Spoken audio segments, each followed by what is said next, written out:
Hello everyone, Arjay here. I'm starting a new series called Arjay's Interesting People, and we've got our first interesting person here. So this is Peter, also called Graeme. So it is a bit confusing, Arjay. Graeme Little, nay Peter Pope's my full name, but Peter Pope was my birth name. Yep. And then I was adopted, and then I was called Graeme Little. So now, late in life, getting a little bit more confused, I've combined the two. So some people call me Peter Little, which is when I went on to Facebook 3 years ago. Yep. When my name then was actually Peter Graeme Pope Little, just to be confusing. And then people have known me most of my life as Graeme Little. They call me Graeme. So I either answer Peter or Graeme. I don't mind. So. And I call Peter. Yeah, because I met you on social media, through social media. Yeah. And can you give like a little elevator pitch who you are now in 30 seconds, like what you've been doing lately? And then we'll get more into specifics later about, basically like a resume or something like that. Well, essentially now I'm focused as an Australian lawyer, health politics advocate, and I'm fighting pharmaceutical corruption, and we're trying to get a level playing field for natural health practitioners and those that use their products. Thank you. So you said you're an Australian lawyer. How long ago were you made an Australian lawyer? Well, it's great to be back at academia where we are now, but I was an Australian lawyer back in the late 70s. So I was admitted to practice as a barrister and solicitor of the Supreme Court of Victoria back on the 2nd of April 1979. Oh. So that's 40 years. Yeah. So when you have a practicing certificate, which I've had 4 times during my career, sometimes for the government, sometimes in private practice, and sometimes lately as a sole practitioner, you're then deemed under the law, as you might know, to be called an Australian legal practitioner. Yep. But when you don't have an annual practicing certificate, you're still deemed under the law as an Australian lawyer. So. Yep, fair enough. And what kinds of experiences have you had along the way, say back in the 70s, and then we move into the 80s, 90s, whatever? Yeah, well, a lot of different experiences, but I think that's partly what I'm combining together now, or a different experience I've had. But initially I started like most people in the law. Back then we had to do the Articles of Association with a law firm in Melbourne, Rigby Cook, and did a whole variety, debt collecting, crash and bash, bit of family law I hated. Yep. And then I got elevated with a chance introduction to the new National Companies and Securities Commission back in 1981. Now, back then the NCSC was the precursor to what's now called ASIC, so we were regulating the corporations back in that heady 80s, and we're also regulating the stock exchanges and the way the listing rules and companies were able to list on the stock market. So that catapulted my career dramatically, actually. Yep. And do you have any interesting cases that you can talk about from those days with the celebrities? Yeah, I could write quite a few encyclopedias. I'll probably get locked up if I said too much. But let's just say I did work on the very first case that the National Companies and Securities Commission worked on. That was an incredible case of the cover-up of the Argyle diamond find back in the Kimberley Ranges in Western Australia, Arjay. And back then I was a little legal officer, and it was the day one and the act was actually starting. It was great to be in a new organisation, a fresh piece of law. Yep. And we got all very excited because one of the little parties to the Argyle diamond find was a company called Northern Mining. Yep. And it owned 5% of the joint venture, which was owning the rights to this potential diamond find. Yep. The other big players were De Beers, who were running essentially the diamond cartel back then, and Australia's second biggest company, which back then was called CRA, is now called Rio Tinto, people might remember. So between Rio Tinto and De Beers owning 95% of this Argyle deposit, which at that stage was at exploration stage, and a little company called Northern Mining only had 5%, we had the MD of Northern Mining telling us, and going public in the media, that Northern Mining were being withheld information by the two big gorillas as to what really was in the initial diamond discoveries. And that there was a tampering, a tampering with the samples. And that when they got an independent analyst, they could find big diamonds and little diamonds, but nothing in the middle. So they were arguing to us as the new regulator, hey, the big boys are pretending there's less diamonds there because they pulled out of the sample all the ones in the middle. And that nature doesn't produce diamond populations where there's a whole gap in the size level. So we got all very excited. I can remember my very first day walking in with two of us in the law side, two in the operations side of the commission, and we were presenting to the chairman of the National Companies and Securities Commission our findings. Yeah. And I think I can say, that he said to us, well, what's the relevance of this to the NCSC? And I was sort of a bit taken aback on my very first day because I thought this sounded like a big cover-up and we should be investigating. So that sort of morphed into a massive court case involving the owners of Northern Mining and that famous name Alan Bond, who he sensed that there was some foul play going on, and Alan Bond decided to buy into Northern Mining. Oh, okay. And there was a mystery happening that very first week where 20% of Northern Mining was sold through the stock market, but no one owned up to owning it. And so that launched us in our very first investigation. Who bought the mystery 20%? And Bondi already had 20, and under the rules of this new law, this new takeover law we were regulating, if you go above 20, you're not allowed to unless you do a full takeover to all the other shareholders. How come someone like Bondi bought 20 and then someone else bought 20 that we don't know who it is? Yeah, so that launched us into major dramas with Bondi, and the spotlight was taken off the two big companies, and in the end we focused only on Bondi. And that was my experience with the National Companies and Securities Commission, that we were mainly supporting the establishment companies to prevent them being taken over by that era of takeover raiders, and that was the big 80s. It was pretty crazy back then. We had a lot of the big players. Yeah, and as a point of interest, are all Argyle diamonds pink? Look, that's probably the case. I wouldn't be an expert now, but I have read lately that the Argyle diamond find, not only is it the biggest diamond find ever, it's representing now 30% of the world's diamonds. For output. Right? And the pink diamonds are selling at a big premium. Yeah. So we covered all that up back in 1981. So I learned about cover-ups in my very first day. Yep. And I don't mind saying that the individual that was running the NCSC warned me to keep my right, because he said I had a big future. Yeah. And he told me to keep my mouth shut, and he took me off the case. Interesting. So I learned a lot about cover-ups in that very first case, and it didn't get any better because my last case was taking on Rupert Murdoch News Corporation, together with another legal officer there, Dick Gross, who's now the St Kilda Mayor back in Melbourne. And the two of us put a case together over about 6 months, very compelling case to force the Commission to take on Murdoch and Sir Peter Abels. What were they doing? We argued they were going above 20%, in fact 33% illegally, because Robert Holmes the Court, the famous takeover raider back in the 80s, no longer with us, he was trying to take over TNT. Yep. And so we had a lot of problems convincing this new regulator that we needed to take on Rupert Murdoch, but in fact we did. And I can remember having, 50-arch lever binders of documents, and we were briefing subsequently the Governor of Victoria, but back then it was Alex Chernoff QC. Yep. And we took them on, and then it was actually an administrative law case that went to the High Court about that particular case. So you can have a read of that, some of your students fellow students.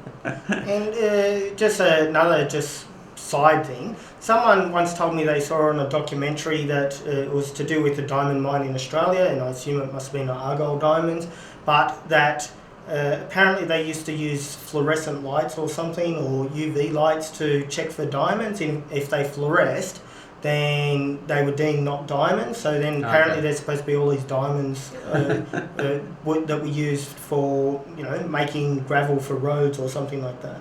Yeah, look, that's a little bit out of my league, but you just reminded me that the actual discovery was done by the MD of Northern Mining at the time, Rex Terry, his wife, Maureen Muggeridge. And I've got a feeling there was an article I read 2 years ago that she's still alive. So I wonder if she might still be alive. We could maybe interview her. and Oh, she that'd be actually interesting. kicked the diamonds, right? When they're out in the field, she actually was walking along and she kicked something and then looked down and then, what's that there? I mean, that's what they say was the original way. They thought maybe there's diamonds there, and of course they come in big kimberlite pipes, which I've never seen. I never went to visit. I'd love to go there now and just see the magnitude Yeah. of what was a tiny little deposit back then. And I've looked at that article, I think in the Australian, maybe we could post a link, and I've got a feeling that Rio Tinto back then paid about $1.5 million only Yeah. to buy into that exploration project, and they must have made billions and billions since. How long ago was that though? That would have been, it was just 1981 we started, the 1st of June, 1st of July, like we're doing this on the 1st of July. So the Act actually started 1981, so we're talking now, 38 years ago. Oh, And fair so it would enough. have been probably about 1979, 1980. Yeah. Probably the early phase, and then they were getting the early samples. But it wasn't a mine then. I mean, they were just trying to prove up Yeah. that there was a potential for a mine. Fair enough. And maybe I might look up how much that is in today's money with inflation. Be mind-boggling. Yeah. The $1.5 Oh, the million. one. So it Well, would have been worth, maybe yeah, like $10 million now or yeah, something. a pimple compared to. Yeah. And you can understand why, perhaps politically, we were all silenced, right? The whole staff was silenced. Yeah. Everyone was taken off the case in the end. I was taken off early, but then ultimately everybody was taken off the case. And only the 3 commissioners registered, forced bond to make a takeover offer for Northern Mining, Yeah. and removed our power either in the public service federally and the state corporate affairs from having any involvement in that takeover. That's the only time I've ever seen that happen. And I believe that there was a QC made a presentation, Yeah. possibly on national security grounds, and it was at the time we had the Afghanistan war happening, Oh, okay. and we still got Afghanistan wars happening because it's nice and central. They all like to have their little planes there in Afghanistan. But back then they were worried that if the news, this is my theory now, if the news got out that this was a mega diamond find, right, Yeah. potentially destabilising the main focus of South Africa, Yeah. being the diamond mines run by De Beers, and we had apartheid back then, right, big Yep. time, right. South Africa had the key to the weapons, the rare minerals, Oh, okay, Yeah. and they didn't want to upset the apple cart in South Africa then because they desperately needed these rare earth minerals. That's my theory, and because it all happened when the Russians invaded Afghanistan, I think for national security reasons it was all covered up. Fair Because otherwise the price of diamonds could have collapsed, right? If people Yeah. use a massive supply, price goes down, suddenly South Africa's plunged into economic chaos, and we've now seen what's happened Yeah. subsequently with the breakdown of apartheid, and now it's all reversed the other way. Yeah. There's a white apartheid. Yeah, and with so moving into the 1980s, 1990s period, what were you doing then? Well, I got poached in the middle of the news case. We weren't able to finish that one. I stayed on for about 6 months after getting a job offer at the second biggest stockbroking firm. They basically got me involved as Director Corporate Finance to help them with their takeovers, because they were acting for a lot of establishment companies and some of the takeover raiders, like including Scase. I remember doing some paperwork there. So I used to handle the underwriting side of the equity raisings and those big takeovers. Elliott taking over Foster's was within the biggest corporate takeover, and I actually drafted and settled the underwriting agreement with Elder's lawyers on the other side. So that was the largest corporate deal at the time. Then after just doing that deal in late 1985, we did a little float. Back then there was a new movement to encourage small companies in Australia, and the stock market was starting to boom, so they set up a second board. Yeah. Sort of trying to be a little bit like NASDAQ, I suppose, in the US. And I caught that wave, and we did a little float of a company called Beta Team when I was working for McIntosh Hampson Hawker-Vec, the stockbroker, and luckily it went from $1 to $6 in 9 trading days. Wow. And it was a tiny little placement. We did only $300,000 worth of placement, but we made the same amount of money for the collective that we'd made from funding the whole biggest takeover ever at the time, Elders takeover, it was now, Foster's Brewing. Okay, and So- that's Elders as in Elders Real Estate, or? No, that was Elders IXL. So Okay. John Elliott, back in his heyday, he got control of Elders IXL, the agricultural business, Okay. and then he used that as a platform to then take over Foster's, the Yeah. whole brewing side. Yep. Then he tried to get control of BHP too. Fair enough. So that was big, and so after we made that, a lot of money actually then for me back then, I left the firm and set up with another friend who was running the industrial research side, Carl Wilson, of that stockbroking firm. We set up a specialist firm to help companies list on the stock market. So we did about 40 listings in 18 months. Right. We did 5 on one day, 12th of December 1986, Yeah. and we had a big celebration that day, and it was just going crazy. It was the biggest stock market boom probably ever, and then it all came to a head in 87, 19th of October, and the world came tumbling down.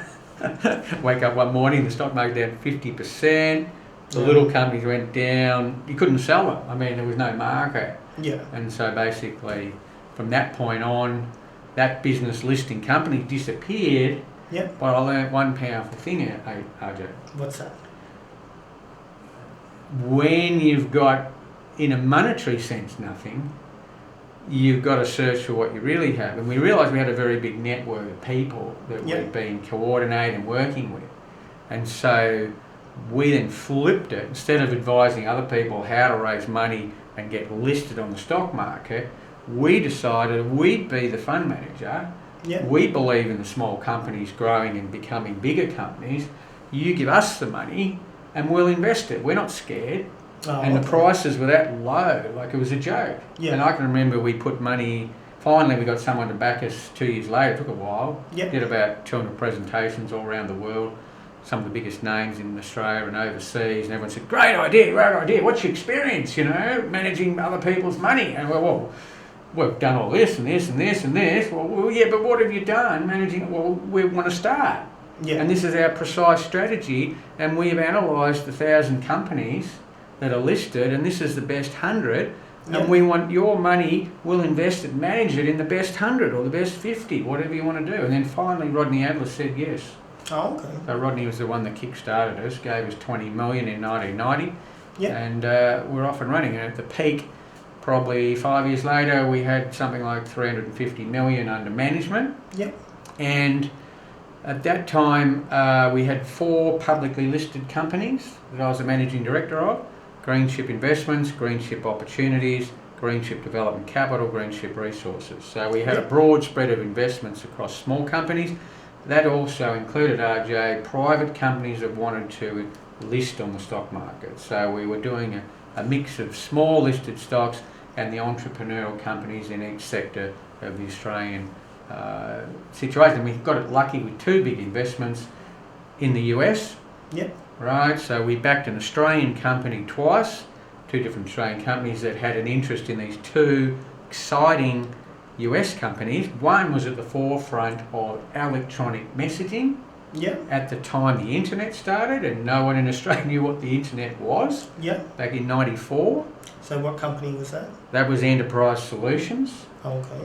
And so we got our Australian company listed, owning a minority share of the US company Yep. that was not listed. Oh, And because we could access the capital markets in Australia while they were thinking about getting listed, we were able to build our equity from 10 to 20 to 30%. And Okay. at that stage, the stock had gone up tenfold. Why? They got 2 contracts. One initially was Walmart, biggest Yep. retailer, and then the second one was the US Department of Defence. And back then, that was the biggest software contract awarded. Yep. So we were thinking we're pretty clever at that point.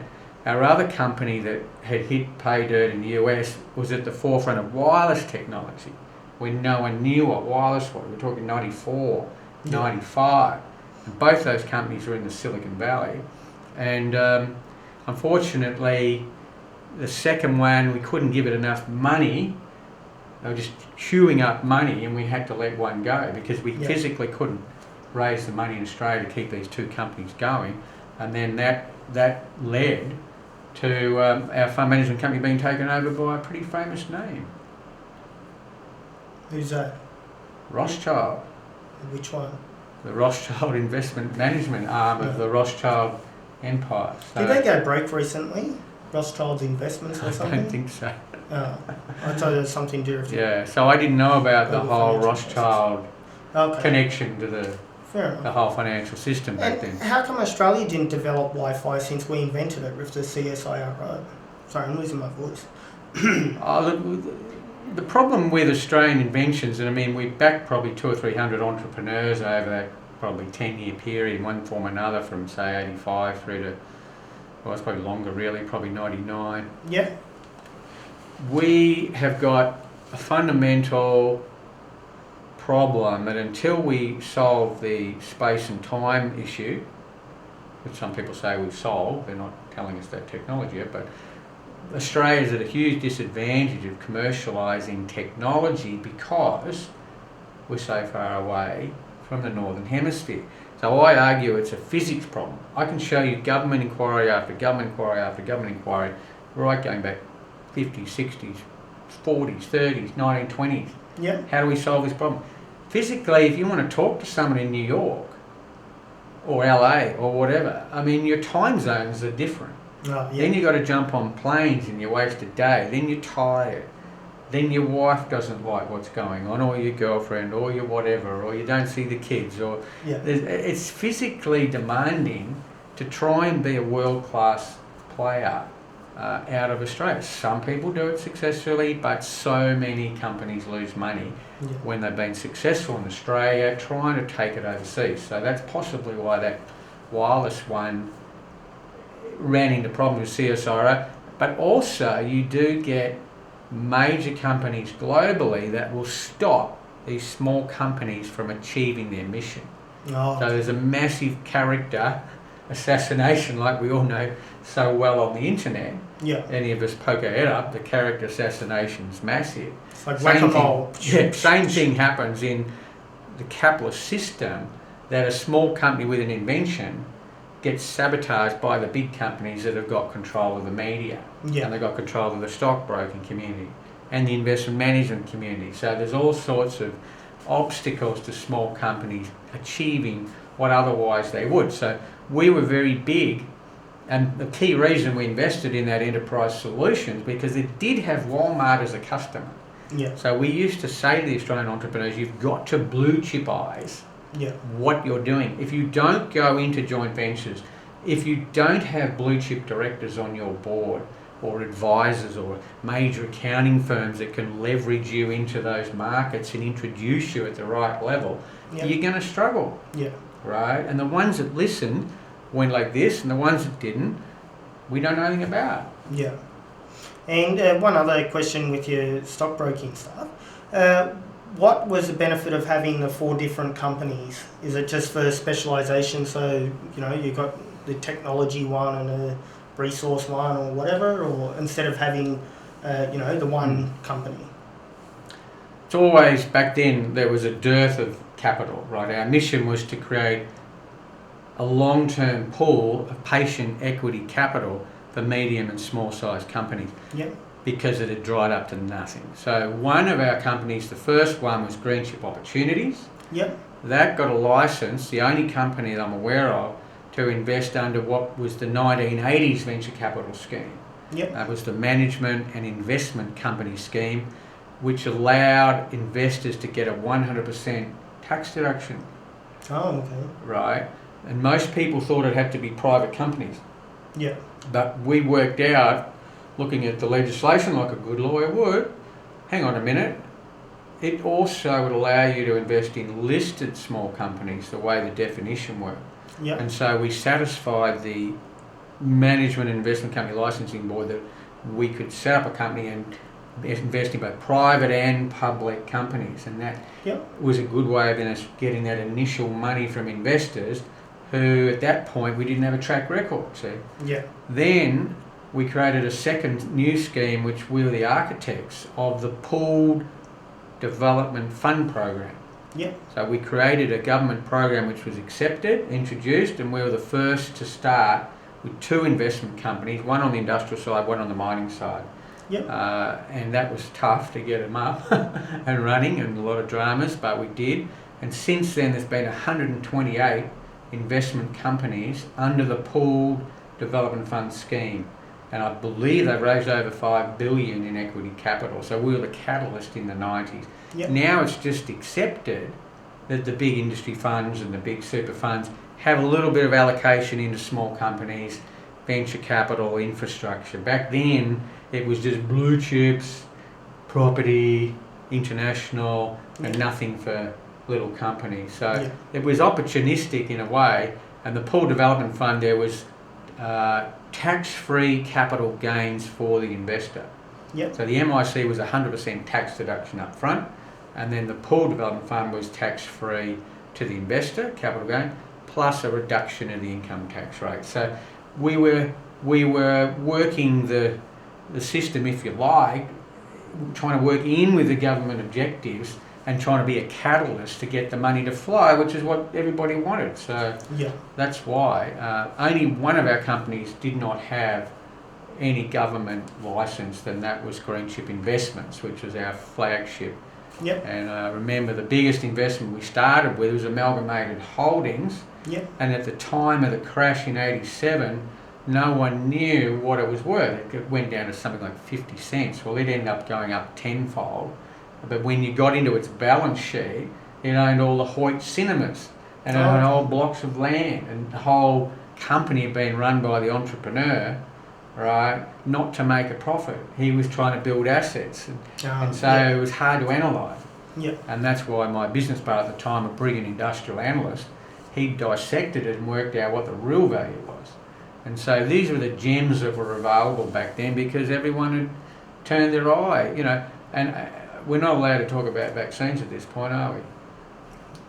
Sure. But the reality is, it's just like, I liken all the mothers I'm helping and the natural health practitioners to the same entrepreneurs that we back in the 80s and the 90s, when they were regarded as lepers. Nobody wanted to touch them. They're risky. They're this. They're that. Yep. And the same thing's happening. I mean, we go where angels fear to tread, if we've done the research. And all these mothers and these natural health practitioners that are coming up with incredible ways to boost health or to avoid disease and to avoid major toxins, they've done their research, and so have I and my team, and that's why I'm so confident to back the natural health movement and the freedom of consent movement, because I've seen what big did to the small companies in the 80s and 90s. Yeah. Right? So it's just a mirror image of what I'm doing now with my team, of what we did in the capital markets.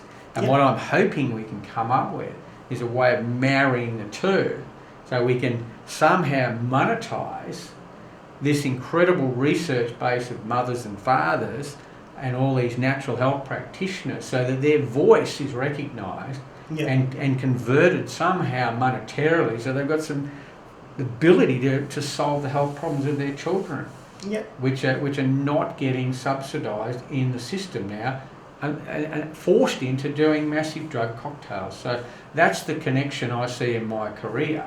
That in the last 8 years I've morphed into this role of helping health practitioners, particularly initially, and then major parents of children that have either been medically kidnapped, been attacked by child protection, being removed of their financial security, being attacked on social media, affecting their relationships and breakdowns, and then not allowed to school their children. And then all of that flows. So and of course, without naming names, can you give any examples of, you just said about medical kidnapping of children, or the CPS or whatever it is here, docs, fax, whatever, or not? Well, look, it's a clever system that's been devised to remove children from their families. Simply based on censorship. And we're now seeing that same system applied to you during a political campaign, being banned on Facebook, me talking about just about anything to do with corruption. They don't want people knowing. And in particular, the child protection legislation, which applies in each state of Australia and around the world, where usually there are what's called gag orders.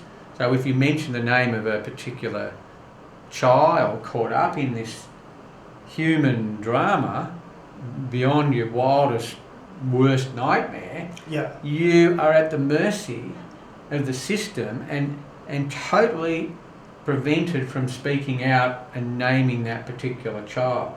Fair enough. Now, well, it's not fair enough, really. I argue I'm in a different position. I have spoken out, and you may want to edit this bit out, but no. But I'm in a difficult position. In this one particular case, I got involved with an Aboriginal disabled boy.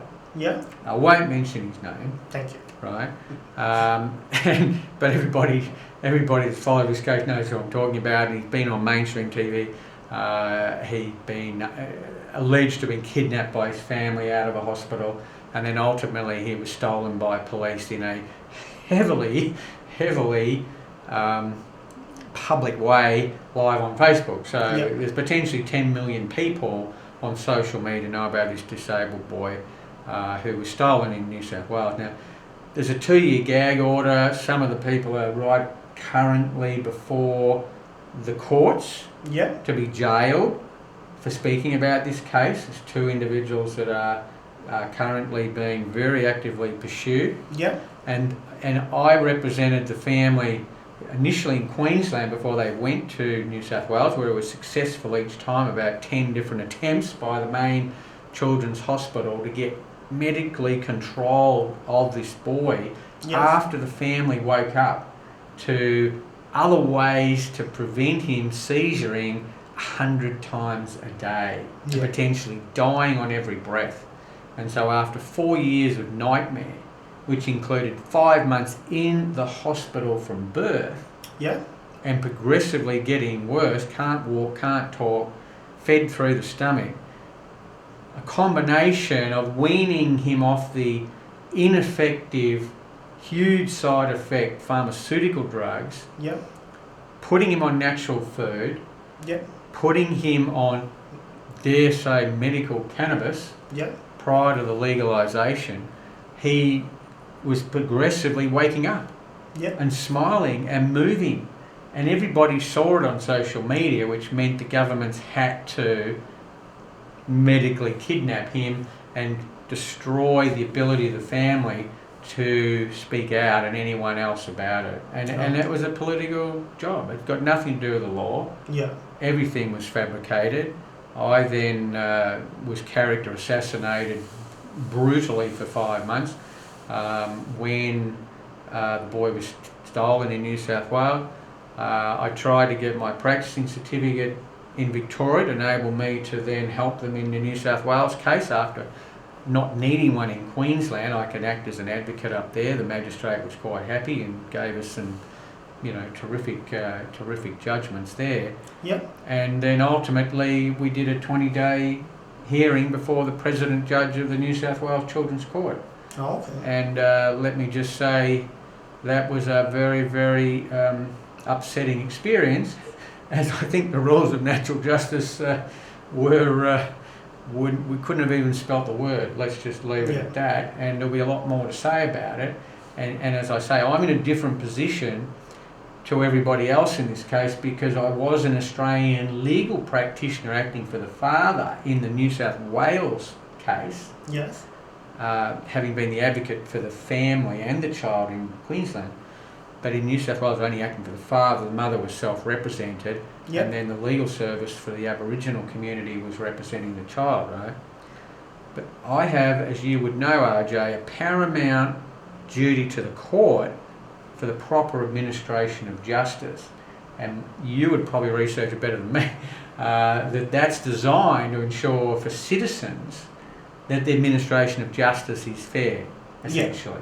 And I argue that overrides, it does override my duty to the client. That's accepted law, that the legal practitioner has an overriding duty to the court It's above the duty to the client. Yeah. But the legal definition of, does that give me an overriding duty above the gag order on people mentioning this case? If I say it's corrupt and every single thing I saw about it with perjury and obstruction of justice and breach of model litigants, this is what I allege. Yeah. How do I then bring that to the attention of the legal system if that's my paramount duty, and then me not get caught up in proceedings to jail me? Yeah. And this is the dilemma we are put in as lawyers in cases of massive political interference, which is what this case was. Yeah, and I do think that a lot of people would think this, such talk as conspiracy theory until it came out about Lawyer X in Victoria, where the police were doing some dodgy things there. Maybe you'd like to elaborate there, or... I would like to elaborate. I mean, because I'm caught up in that as well, because I'm actually, we'll come to the bashing of myself by the police at the request of the Victorian Attorney General. So let's come back to that, right? Madam X is a member of the Gobbo family, okay? The black sheep of the Gobbo family. And the Gobbo family I do know quite well. I go back quite a long way. Some of my closest friends are extremely close to the Gobbo family. The barrister in question was paid, allegedly, 7 figures for acting for criminals and passing their information to the police. Alleged criminals. So she was... Well, they were criminals because they got prosecuted and are in jail. Yeah, but a lot of them have been through the court process and found guilty. So they've been they are criminals. And there was something like, I believe, 350 criminal cases where this barrister alone was paid money, right, to not properly represent those criminals. Yeah. It's pretty bad. Now, in addition, and that had gone on for at least now back to 1995, but my guess is, having seen corruption in 1981, when I was like, this has probably been happening forever, right? So, but it may not be this bad. And there was a big underbelly. It was part of the whole underbelly criminal, they were all shooting each other, so maybe the police thought, well, let's go to another level and try and clean this up. So maybe they argued that they had a paramount duty to citizens to clean up this mess. But the barrister in question was the niece of who turned out to be the Chief Justice of the Supreme Court. And is this and public then he material? It's all public knowledge, and the Gobbo family have distanced themselves. But I mean, it's important to realise that there was a connection, and I know the Gobbo family, and I have talked about this on social media. And every family's got a black sheep. Yeah. My family think I'm a black sheep for talking about vaccination and big pharma potentially corrupt. Yeah. I have had a riff with my family. I mean, had a riff with my father. Yeah. Couldn't accept that my mum was getting a banned dementia drug in the US that had a death risk. Why would the doctor do that to my mum? Put her in a wheelchair so she couldn't move. Yeah, and what was that drug? Risperdal. So people can look at it. Yeah, well, that's another big thing we'll talk about later. But so we go back to the Madam X situation. We've now got a Royal Commission, and it now turns out that there are at least 6 other barristers on the take that we know about. And I'm sure this is happening. Allegedly. I personally am alleging this is also happening in the child protection and the vaccination cases that I've been involved in. I don't believe that all the lawyers involved have been properly exercising their duty. Okay, and that's up to me to make those allegations, substantiate them, and take them through the process, which is what I'm doing at the moment. And then the scary thing was, in the Royal Commission, the 2 commissioners of the Royal Commission of Victoria, this was last month, we're now into July, this was in June, one had to stand down when they realised the police had withheld vital documents disclosing that this practice went back to 95. And he was with the Victorian Police up to 1997. Yeah. So he's had to stand down in the middle of the Royal Commission. And so there's now breaches of police, crimes, Yep. in providing documents to the Royal Commission to inquire into their crimes, Yeah. into the crime of a policeman who shot 2 whistleblowers. So it's a crime on a crime on a crime. Terrible. And then I'm now up against the same people, the police and the Attorney General in Victoria, Yes. who want to put me in jail for 6 months for asking questions of a politician, which is dear to your heart, 2 days before an election campaign, where I was asking 3 questions, 2 about vaccination and 1 investigating her crime. Alleged. Potential, alleged 10-year crime. And then I get bashed up by the police, arguing that I'm breaching the peace, asking a politician's staff at the height of an election important question. That's terrible. And so, with the bashing, what actually happened? Like, what was this question you were asking about her potential crime? If you can disclose that, if you can't, that's no, it's fine. It's all been on Facebook. I telegraphed, having come from South Australia, where I attended an annual general meeting of the Australian Traditional Medicine Society. This is all public knowledge. Yep. Where I'd uncovered potential crimes of the CEO that have not been dealt with, stealing money, right? Yep. Not properly having that accounted for, and then improper dealings by that board. Yep.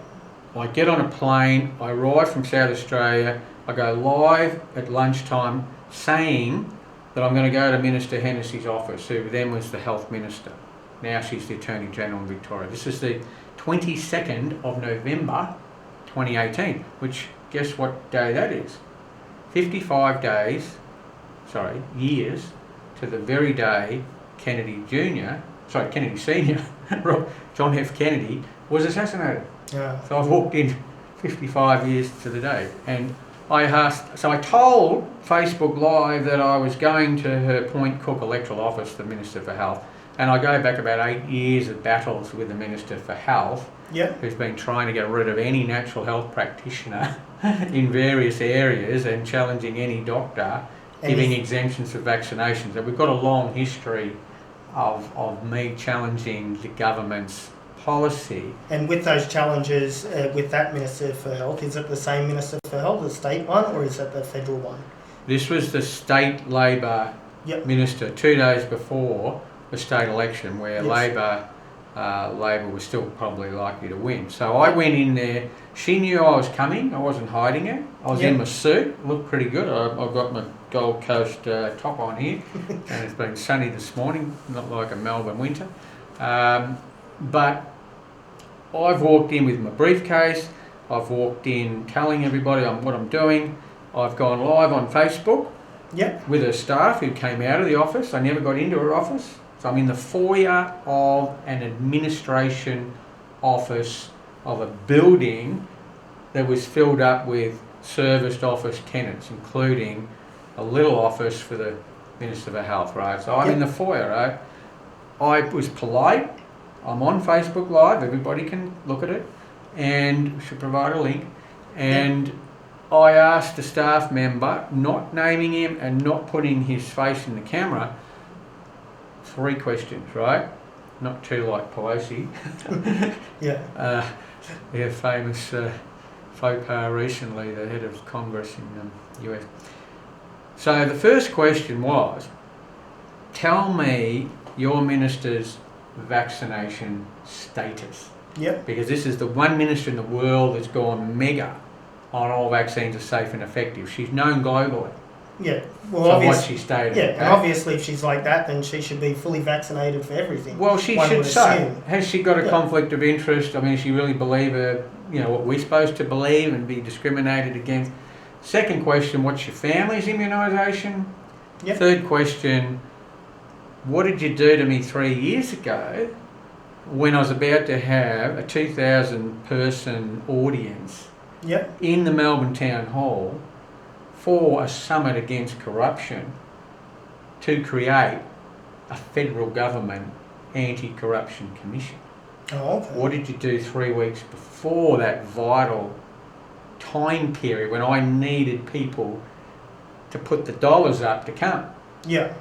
She allegedly, in my opinion, I've lodged 5 criminal allegations with 6 Victorian government departments today, or in the last month. I say that she fabricated a fake news story which went mega right across TV, radio, print, saying she, the minister, is being mercilessly attacked by my constituents, the mums and dads that have got vaccinated, damaged children, right? Yep. And that they're sending these disgusting, vile tweets to her to intimidate her.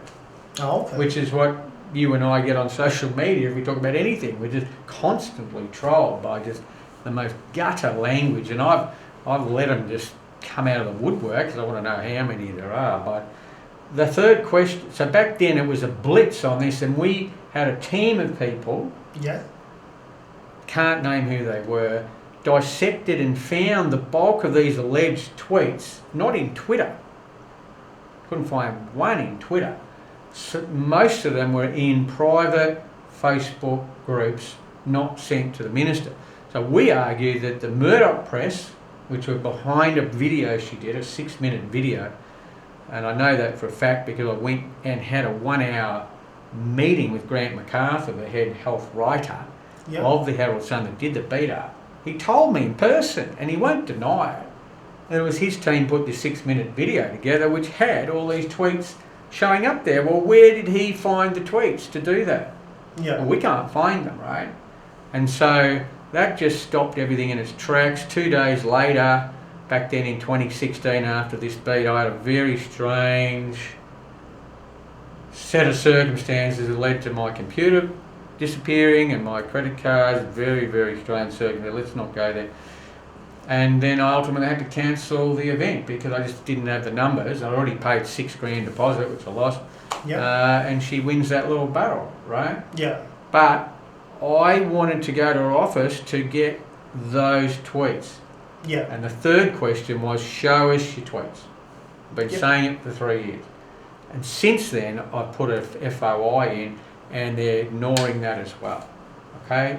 Way out of time. So I say she doesn't have the tweets. We have found most of them in private Facebook groups. I've got a big question mark about who was running those Facebook groups. Are they working for the government too? Sucking all the information out of the so-called anti-vax movement? Have we got spies? Have infiltrated Facebook groups? Are possibly working like Madam X? Are there police informers, Arjay, that are trying to undermine your work and my work? Is it possible? Is it possible that could be happening? I mean, I say it's 100% absolutely certain. I mean, it's just no debate in my mind. It's just the way it works. It's been worked like this forever. They've always infiltrated every activist. I mean, it's just the normal process. Why wouldn't you have a spy if you're trying to make a lot of money? I mean, this is rule number 1 in art of war. How long's art of war been around? Long, long time. So I have to defend now.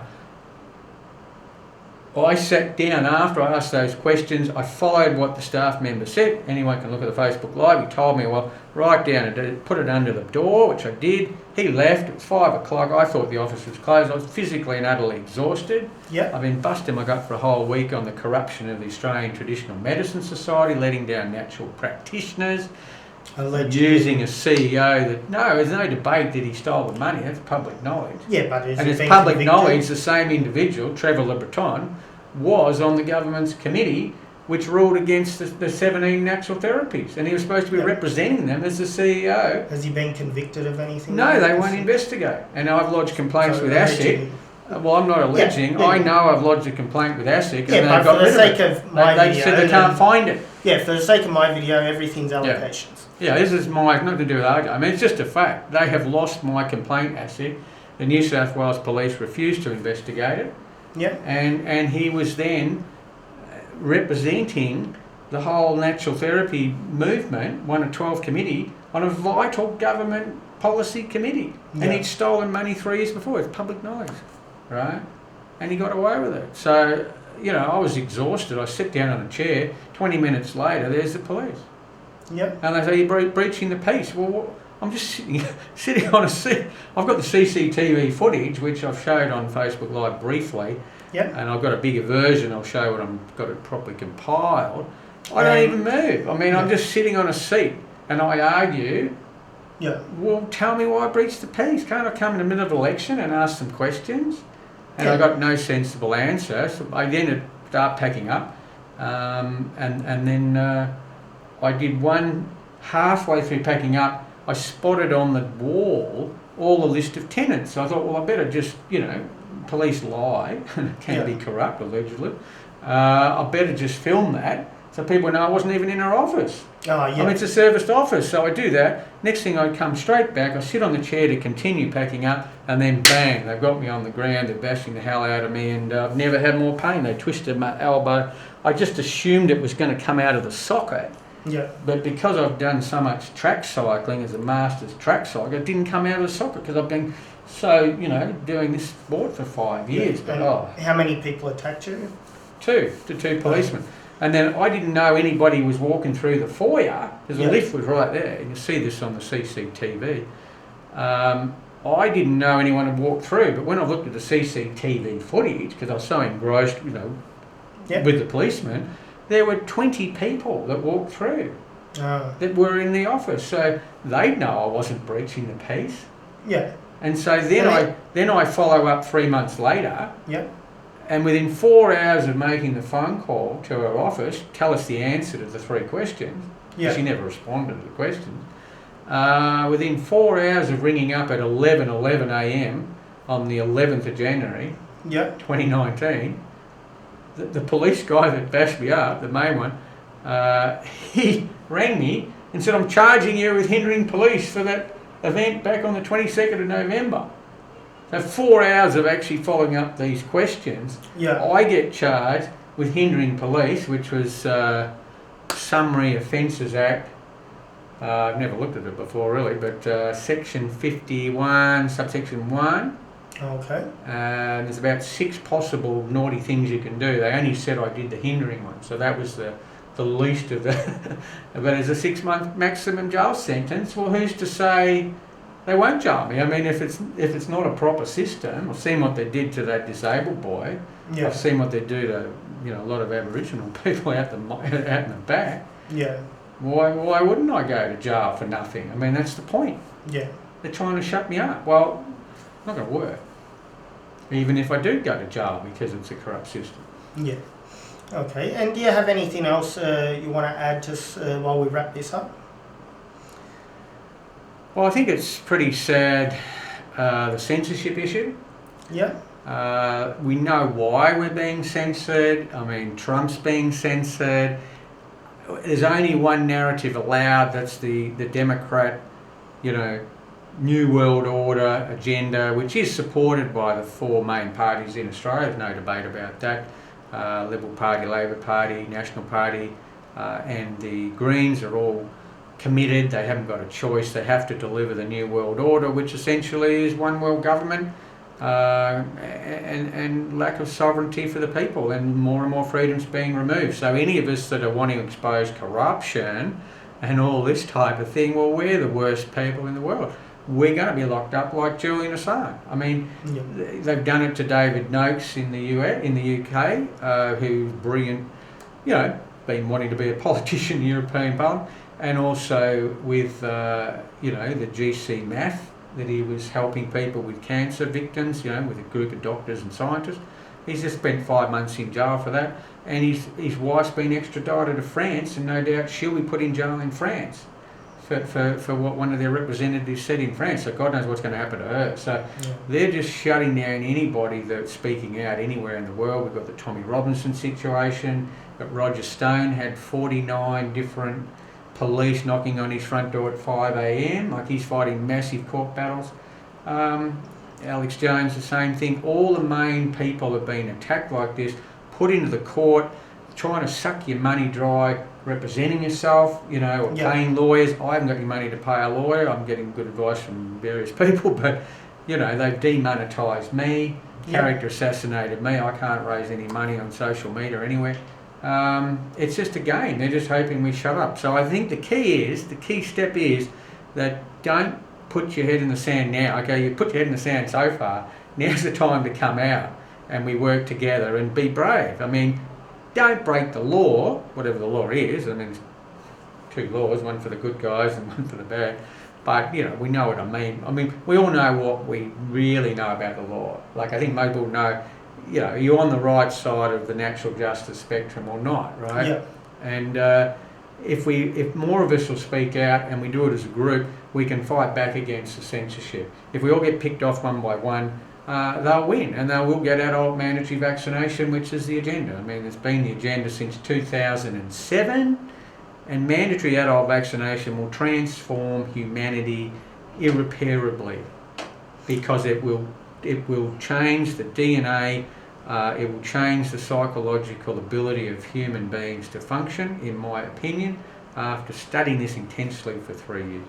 And how would they, like, what's a possible route for them getting compulsory adult vaccination? They're setting it up to be a pandemic. That's the usual way. Pandemic, call an emergency, roll up your sleeve, you're all going to die. Emergency legislation already in every country. If you don't want it, tough luck, right? Yeah. Same with what they've done recently in New York. With the measles outbreak in the Orthodox Jewish community, I think last I looked, they'd closed down 10 schools, you know, and they're going around, you've got to have the measles vaccine because of this so-called measles outbreak, right? Yep. So the pandemics, the possibility so far, I've called the flu as the most likely one, possibly starting in Australia the next month or so. Yep. The whole media's gone ballistic on this being the most horror, unique flu season ever. Yep. I've predicted this for 2 years. They've done this before. They've done false flag flu pandemics. 76 was a classic. Yep. Even the CDC chairman was brave enough on 60-minute US version back in 1976 or 77 to admit that this massive swine flu epidemic, which led to 50 million Americans getting the shot, of a brand new flu that had never been tested, flu vac, he admitted there were no confirmed cases in the US. Oh, but there were a couple of reported cases in Australia. So were we the guinea pigs with HPV, the human papilloma virus, for the boys and the girls? You know, I mean, have we been used before in this process? Yes. Yeah. Will we be used again? Probably yes. They're calling a possible bubonic plague in Los Angeles because they're not cleaning up the rubbish. They're creating the scare on Ebola, and they're creating a massive scare, that's 3, on measles. That's 4. So take your pick. And they might come up with a 5th, which they could aerial spray. And they can aerial spray us, by the way, under the legislation. So that's my fear, because we've got a very short time frame to wake people up. And I don't know how we're going to win unless probably Trump moves. I mean, if he doesn't move, I think we're gone. We could say we're going to be a rearguard action in Australia, but I don't think we've got enough firepower. I think unless he's the one that's going to stop it, I think they'll get up. But I'm still hopeful he will. Well, he's hoping, and we're coming up to the 4th of July, so maybe. So keep watching the false flu pandemic. Most of the deaths, if not all of them, are coming from vaccinated. And the number one absolute compensation dollar payout in the US for vaccine damaged children and adults is as a result of people taking the flu vaccine. And the bulk of the symptoms that are getting the compensation is paralysis. You get paralysed or die from the flu vaccine. It's not a myth. It's the number one compensation from the National Childhood Vaccine Injury Act, which has paid out nearly over $4 billion US, and more than half are flu cases at the moment, and the bulk of those are Guillain-Barré syndrome, which is polio-like illness. Yeah.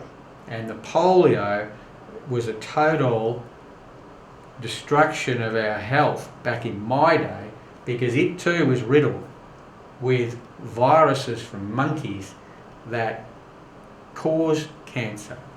And now the new versions of the polio vaccine, prominent scientists are very confident contain additional monkey viruses that are causing a lot of the neurological problems, a lot of the mental health problems, and in particular these mystery illnesses loosely called chronic fatigue, that doctors treat these people as having a brain problem because they don't know how to diagnose. Yeah. And no one will test for these monkey viruses either in the blood donor system or in the diseased or dying people or in the vaccines. It's a total cover up. I've got FOIs all around the system at the moment. They're all running for cover because they know I've done the homework. Yeah. And it's all public knowledge that the monkey viruses have contaminated the system and they don't know what to do about it. But luckily, some of these prominent scientists do. So there's hope, but we need to draw a line in the sand. We need to be testing these vaccines properly, and we need to be properly not medically kidnapping all these people that have been consumed by the big pharma damage. Yeah. And then discriminated against personally, financially, family relationships, capacity to be a parent, capacity to live a normal life, capacity to even send your kid to school or childcare. It's out of control. Yeah. And we all know it, that got sucked into this movement somehow. It is satanic. I'm sorry, but it's just basically satanic forces. And hopefully those that believe in the Bible will get hope, because in the end the Creator will sort it out for us and we won't have to do these videos and we can have a bit of fun for a change. Yeah, okay, Let's leave it at that. Thank you very much for your time, Peter, and I hope your viewers at home or wherever you're watching this really enjoyed it and got something out of it. So thanks again. Thank you very much, Arjay. Cheers. Thank you. Bye. Don't get your flu shot.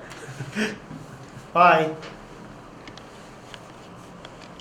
Please like, share, subscribe, post this to all the groups that you can think of that would, like to see this content and other similar content. It really helps us to, make more content that's of interest to you, get guest speakers, maintain equipment, all that good stuff. So please do that and have a great day. Thank you. Goodbye.